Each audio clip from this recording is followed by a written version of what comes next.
Cette personne-là, elle fuyait, elle était en parcours d'exil, elle était en chemin et quoi qu'il se passe, elle allait y arriver, c'était ça ou mourir en chemin.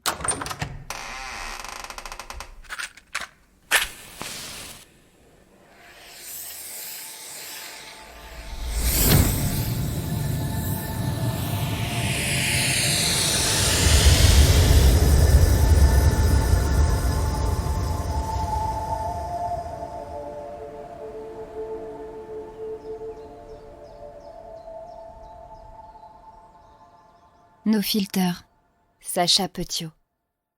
Tenter la traversée de la Méditerranée 9 fois.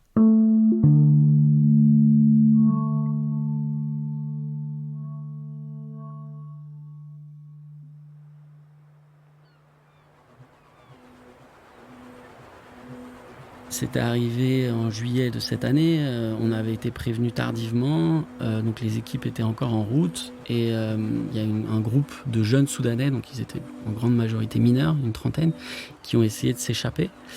Et dans le port où ils avaient été débarqués, il y avait une force de sécurité qui était là et qui ont ouvert le feu, qui ont tué 2 jeunes en leur tirant dessus, des personnes qui sont non armées, traumatisées, qui reviennent juste de la mer où ils sont restés plusieurs heures sans boire, manger. Certains ont vu certaines personnes mourir.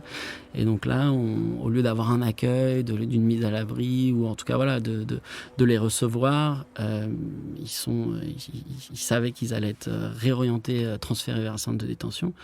Et donc on a un groupe qui essaye de partir et ils sont 3 jeunes qui sont abattus sur place, 2 autres blessés par balle. Nos équipes les ont après transférés à l'hôpital. C'était des blessures sans danger de vie. Mais voilà, c'était des jeunes de 14-13 ans. Et oui, cette violence absurde, ces souffrances de personnes qui fuient déjà une menace, c'est très lourd.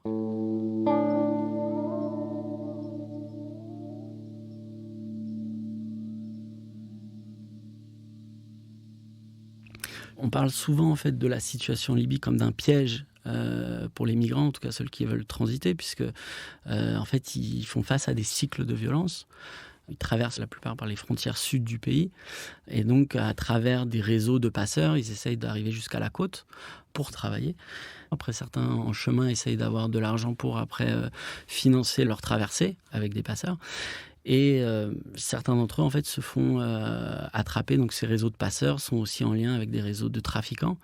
Et donc là, les gens sont kidnappés, ou en tout cas sont enfermés dans des hangars, dans des conditions qui sont juste inimaginables, qui sont inhumaines, avec de la violence intentionnelle, des brûlures au plastique. On a vu des gens qui avaient des traumas, des coups de balle, toutes sortes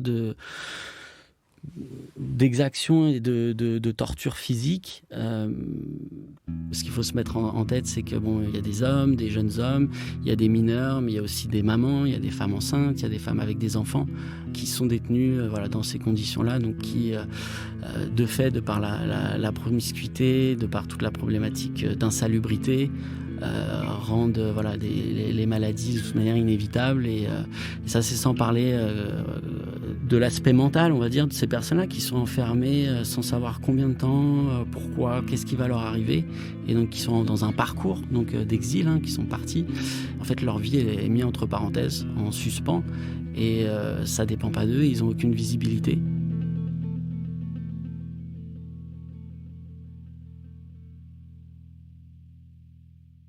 Il y avait un jeune Soudanais qui avait fui son pays à cause de violences et qui voulait avoir un meilleur avenir, donc il était parti tout seul. Il avait une vingtaine d'années, il me semble, quand on l'a vu. Il était passé par ces centres de torture, en tout cas de traite humaine, où il avait finalement réussi à payer ou à se libérer. En tout cas, il était arrivé jusqu'à la côte. Et donc après, il essaye de financer en fait sa traversée, compte tenu des embarcations, de l'absence d'opérations de sauvetage en mer. Il y a beaucoup qui se font donc soit ils arrivent pas très loin, soit ils se font intercepter directement par les gardes-côtes libyens et ramenés, et soit remis dans les sites de détention officiels, où là ils doivent essayer de payer pour en sortir ou s'échapper, et où ils vont repasser par des réseaux de passeurs. Et donc là, on avait ce jeune homme qui avait tenté 9 fois la traversée. 9 fois.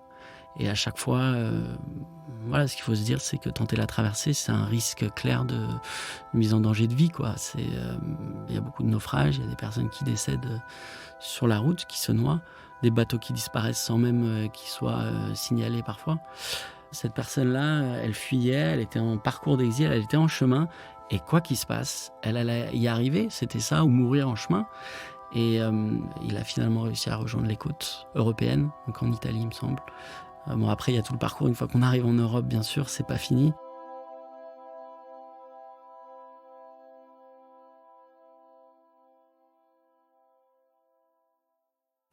Cette expression, cette théorie de l'appel d'air, ou de dire que secourir des personnes qui se noient, c'est favoriser, on va dire, l'immigration vers l'Europe. Je sais pas, ce serait comme pour moi dire que avoir dans un pays des ambulances, c'est favoriser des hôpitaux trop pleins. Je veux dire, il y a quelque part quelque chose qui est totalement absurde. Les gens vont partir, ils partent pour des raisons, et c'est pas parce qu'ils vont être secourus au moment où ils vont être en détresse ou sur le point de mourir qu'on peut dire qu'il y a une volonté délibérée, ou en tout cas qu'on facilite cette immigration. C'est vraiment une fausse accusation, et puis derrière c'est quand même assez cynique, parce que ça veut dire quoi? Qu'il ne faut pas secourir les personnes qui sont dans des situations de naufrage ou de détresse en mer. Dans le prochain épisode, il y a cette prédation, il y a cette violence et cette exploitation intolérable qui est là, qui est une réalité. Et en même temps, on voit ces groupes de migrants qui s'exposent, en fait, qui se mettent au bord de la route parce qu'ils cherchent du travail.